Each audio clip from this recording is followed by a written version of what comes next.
Michel Barnier es el nuevo primer ministro de Francia y en su primer discurso en el cargo expresó su intención de poner el foco en el control migratorio y la educación.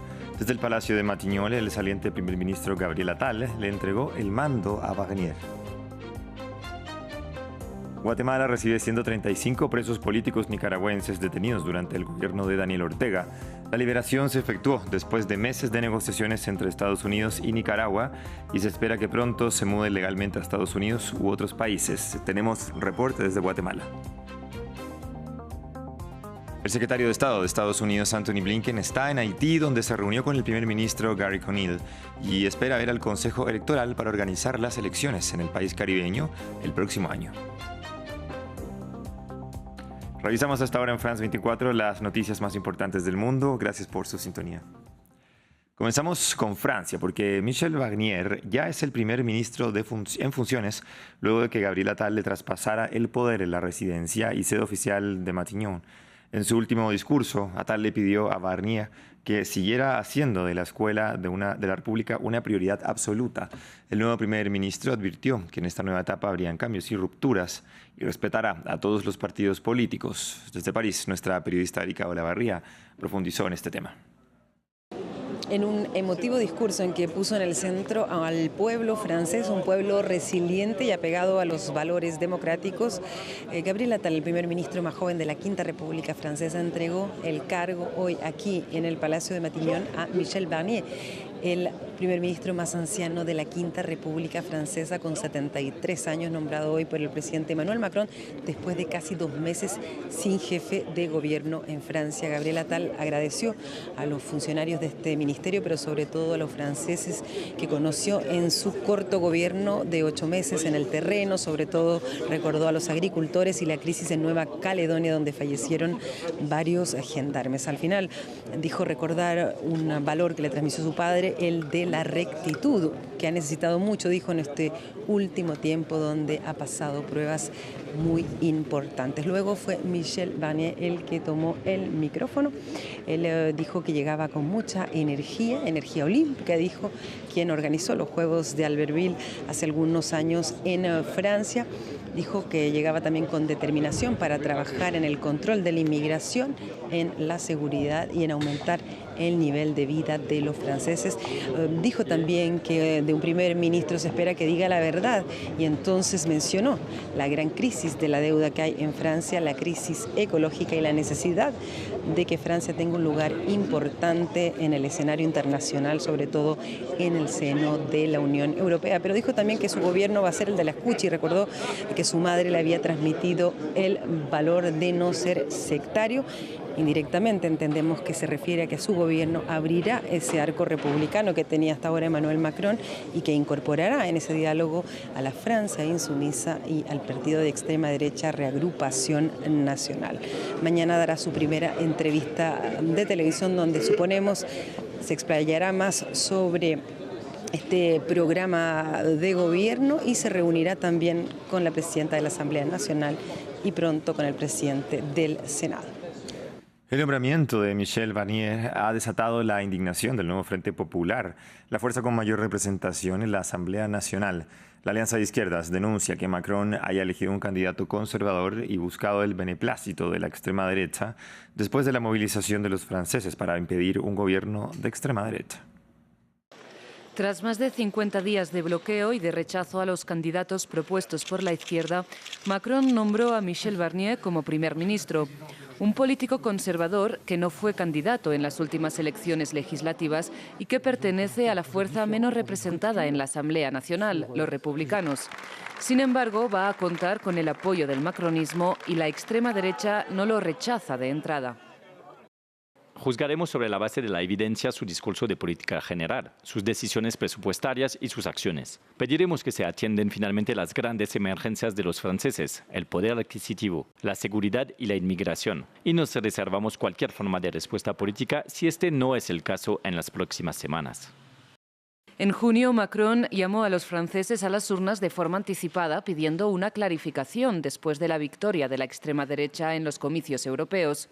y una movilización masiva del electorado evitó la mayoría absoluta de la extrema derecha y aupó como fuerza con más representación en la Asamblea a la alianza de izquierdas Nuevo Frente Popular, que ya ha condenado la decisión tomada por Macron. El presidente acaba de negar oficialmente el resultado de las elecciones legislativas que él mismo convocó. Han robado las elecciones al pueblo francés, el mensaje ha sido ignorado y ahora nos enteramos que el primer ministro ha sido nombrado con el permiso y tal vez a sugerencia de Agrupación Nacional. La negación democrática llevada a su máxima expresión.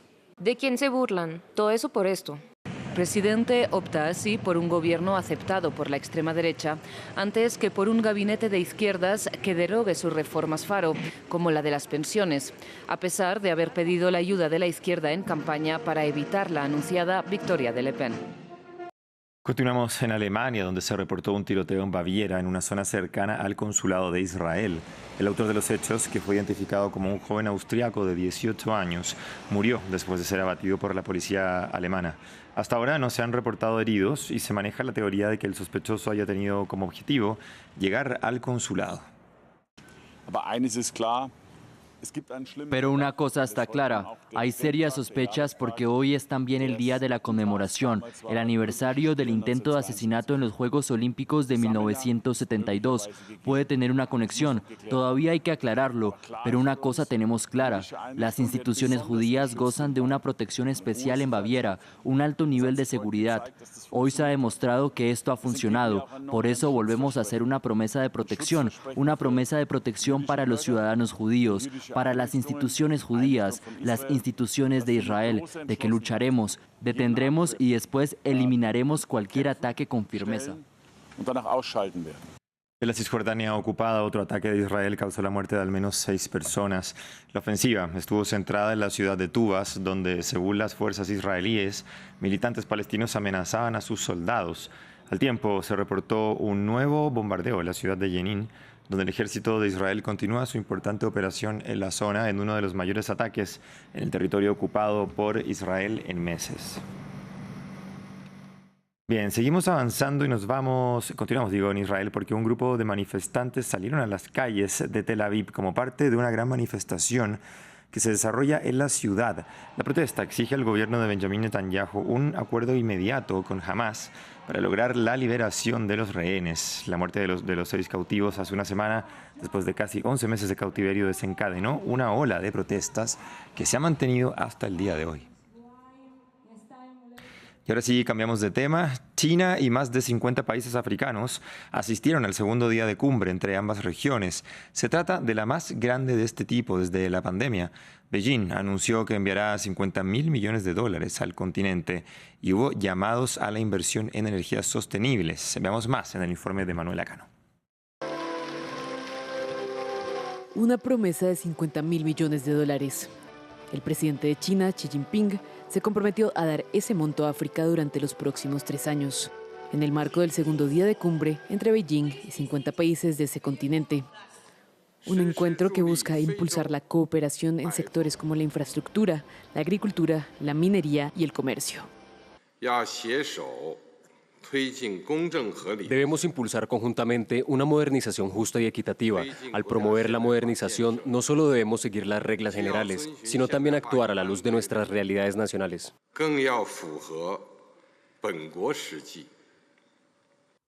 Se trata del encuentro de este tipo más grande desde la pandemia, en el que Xi también se comprometió a crear al menos 1 millón de empleos para África. Y dice que dará al menos $141 millones en subvenciones para asistencia militar en el continente.